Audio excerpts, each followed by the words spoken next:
मोठ्या संख्येने भूमिपूजनाला विरोध होताना पाहायला मिळतोय। भाजपच्या कार्यकर्त्याकडनं राडा घातल्याचं पाहायला मिळतंय। मला असं वाटतं दुर्दैवी आहे, विकासाचा विरोध करायचं काही कारण नाही आणि का विरोध होतोय हे आम्हाला लक्षात आलेलं नाही आहे। मग विकास भारतीय जनता पक्षाला नको आहे का? सामान्य माणसासाठी ज्या योजना राबवल्या जात आहेत त्या संदर्भामध्ये विरोध जर होत असेल, मला असं वाटतं की त्यांनीच आत्मपरीक्षण करण्याची वेळ आहे। काही दिवसापूर्वीच आपण पाहिले की भारतीय जनता पार्टीला एक पराभव स्वीकारावा लागला, आपला विजय झाला आणि आज आपण आता म्हणलात की आता आपण सत्तेत आहोत असं मला वाटतं। या वार्ड क्रमांक 18 मध्ये आल्यानंतर तुम्ही अशा सत्ता पक्षाचे कार्यकर्ते जर विरोध करत असतील तर मग विरोधातले सत्तेत आहेत असंच म्हणावं लागेल। विकास कामाला विरोध करायला म्हणजे लातूर वेगळ्या वळणावर जाते असं वाटत नाही? नक्कीच, असं यापूर्वी कधी घडलं नाही आणि लातूरचा ठेका कोणाकडं कोणी दिलेला नाही। लातूर हे लातूरकरांचं आहे, त्यामुळे लातूरकरांच्या विकासाच्या आड येण्याचा हा प्रकार जो आहे हा निंदनीय आहे। खास करून लातूरमध्ये जर म्हटलं तर वार्ड क्रमांक 18 मध्ये आता यापूर्वी विकासामध्ये तर गती मिळालीच आहे, मात्र याच्या पुढे कशी गती मिळणार आहे कामाला? आम्ही आमची भूमिका घेऊन लोकांसमोर जाणार आहोत आणि काँग्रेसनं नेहमीच सामान्य माणसाच्या अडचणीत धावून जाण्याचं काम केलेलं आहे आणि खरं म्हणजे लातूरमध्ये ज्या मूलभूत गरजा आहेत लातूरकरांच्या याला न्याय देण्याचं काम काँग्रेसनंच केलेलं आहे। म्हणून मला असं वाटतं की याच्यामध्ये लोकांच्याकडे गेल्यानंतर लोक आमच्या पाठीशी उभे राहतील याबद्दल माझ्या मनामध्ये कुठलीही शंका नाही। यापूर्वी पहिल्यांदाच विकास कामाला आणि काँग्रेस पक्षाचा आवाज दाबण्याचं काम करतंय असं भाजप वाटतंय का? काँग्रेस पक्षाचा आवाज दाबण्याची कोणाची हिंमत आणि असा कोणी आव आणणार असेल तर ते अंधडमनात वावरतायत, यापेक्षा अधिक अशी परिस्थिती आहे असं मला वाटतं। भारतीय जनता पार्टीचे कार्यकर्ते हे जनतेची दिशाभूल झालेलं सहन करू शकत नाही। विधानसभेमध्ये सुद्धा प्रत्येक चौकामध्ये कोट्यावधी रुपयाचे बॅनर लावून विकास कामाचं भूमिपूजन करण्याचं सोंग त्यांनी केलं। आज एकही काम तिथं पूर्ण झालेलं नाहीये आणि म्हणून आता महानगरपालिकेची निवडणूक समोर तोंडावरती आहे, त्याच्यासाठी पुन्हा एकदा दिशाभूल करण्याचा जनतेचा कार्यक्रम ह्यांनी चालवलाय, स्टंटबाजी करताय। आणि ह्याचं प्रमाण हे आहे की मी सिटी इंजिनियरला बोललो, रोड कारकुनला बोललो, झोन प्रमुखाला बोललो, जेईला बोललो आणि सगळ्यांना विचारलं की इथं त्यांना काम करण्याचे आदेश आहेत का किंवा परवानगी आहे का? त्यांनी आम्हाला सांगितलं की जोपर्यंत अंडरग्राऊंड ड्रेनेजची इथं काम होत नाही, जोपर्यंत NOC महापालिकेची त्या संदर्भात दिली जात नाही, कुठलंही काम इथं होऊ शकत नाही। मग कशाला दिशाभूल करायची? कशाला तुम्ही वेड्यात काढता लोकांना? म्हणजे फक्त निवडणूक आल्या की फक्त तिथं बॅनर लावायचे, एवढे कोटी आम्ही दिले असं म्हणायचं आणि वेड्यात काढायचं, हे कशाला सोंग करता? आणि समजा इथं जर रोड आज केला आणि 1 महिन्याभरानंतर ते मोठे पाईप अंडरग्राऊंड ड्रेनेज वाल्याचे जर आले आणि त्यांनी पुन्हा जर रोड खणला, कोणाचे पैसे वाया जाणार आहेत? हे पैसे जनतेचे पैसे आहेत, ह्यांना काही फरक पडत नाही।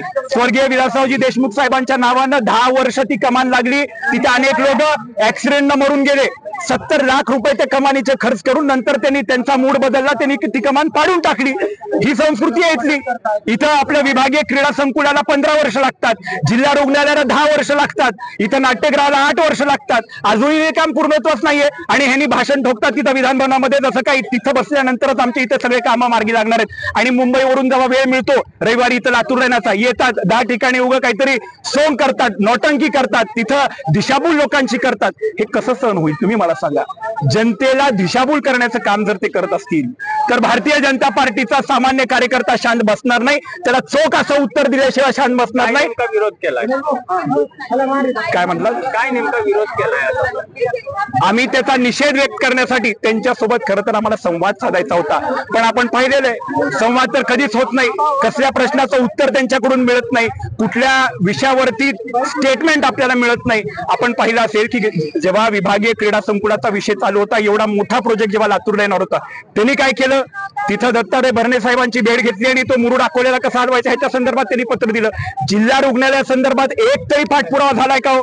आज नाट्यगृह 8 वर्ष झालं तिथं बंद आहे, त्याच्या संदर्भात काय? आज सकाळचा दाखला घेऊन ते विधानभवनात भाषण मांडतात की एवढे पाईप फुटलेत, एवढं पाण्याचं पाण्याचं पिवळं पाण्याचा प्रश्न वगैरे, अहो 15 वर्ष तुम्ही काय झोपला होतात काय? तुमच्या हातामध्ये सगळी सत्ता होती, तुम्ही इथले 15 वर्ष झाले आमदार आहेत आणि आज तुम्ही विधान भवनामध्ये निवडणुकीच्या तोंडावर भाषण करता की हे पाणी कुठून आलं, पेपर असा म्हणतोय. तुम्ही काय पेपर वाचले नाहीत का 15 वर्ष या लातूर शहरातले काय अडचणी होत्या ते? आता फक्त स्टंटबाजी करण्याचा जर उपक्रम या ठिकाणचे आमदार करत असतील तर मला वाटते फक्त जनतेची ह्याच्यामध्ये दिशाभूल होते, लोकांना वेड्यात काढण्याचं काम करण्यात. ह्याचं प्रमाण आहेत 2014चा तुम्ही जाहीरनामा काढून बघा, 2019चा काढून बघा, 24चा काढून बघा, फक्त स्टंटबाजी करण्याचा कार्यक्रम हे करतात.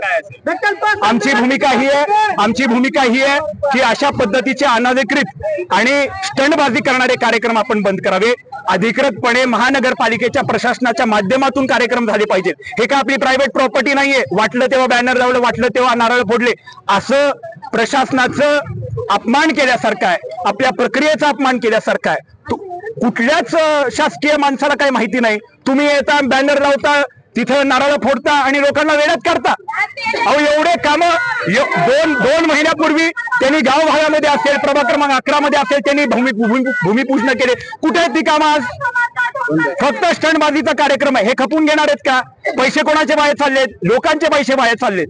मग हे आम्ही सहन करणार नाही. आमची फक्त एवढीच मागणी आहे की रीतसर अधिकृतपणे महानगरपालिकेच्या प्रशासनाला विश्वासात घेऊन तुम्ही काम केलं पाहिजे. तुम्ही सन्माननीय आमदार आहात, लोकांचे इथले प्रतिनिधी आहात, तुमचा त्या ठिकाणी दायित्व आहे की आपण पूर्ण प्रशासनाला कॉन्फिडन्स मध्ये घेऊन काम केलं पाहिजे. कोणालाच काही पत्ता नाही, कुठलं काम आहे माहिती नाही, कुठल्या अधिकाऱ्यानं करतायत माहिती नाही, त्यांना कसल्याच पद्धतीचा निरोप नाही. रविवार शोधला, तिथं बॅनर लावलं, स्टेज उभं केलं आणि नारळ फोडले, झाला का कार्यक्रम? काँग्रेसकडून असं सांगण्यात येते की रीतसर निधी मंजूर झालेला आहे, त्यानंतर मी तुम्हाला सांगितलं की आज आपल्या इथे शेकडो कोटीचं अंडरग्राऊंड ड्रेनेजचं काम चालू आहे. महानगरपालिकेचे सक्त निर्देश आहेत आणि त्यांनी तसं पत्रकही काढलेलं आहे की जोपर्यंत तिथे अंडरग्राऊंड ड्रेनेज संदर्भातली एनओसी मिळणार नाही तोपर्यंत तुम्ही इतर कुठलंही विकास काम करू शकत नाही. असं स्पष्ट असताना हे कशाला सोंग करताय तुम्ही? जनतेचे पैसे तुम्हाला काय त्याची किंमत नाही का? असंच होतंय ना किंवा निवडणुकीच्या तोंडावर तुम्हाला फक्त स्टंटबाजी करताय, एवढंच सिद्ध होतंय आणि ह्याचा आम्हाला प्रखर असा विरोध आहे.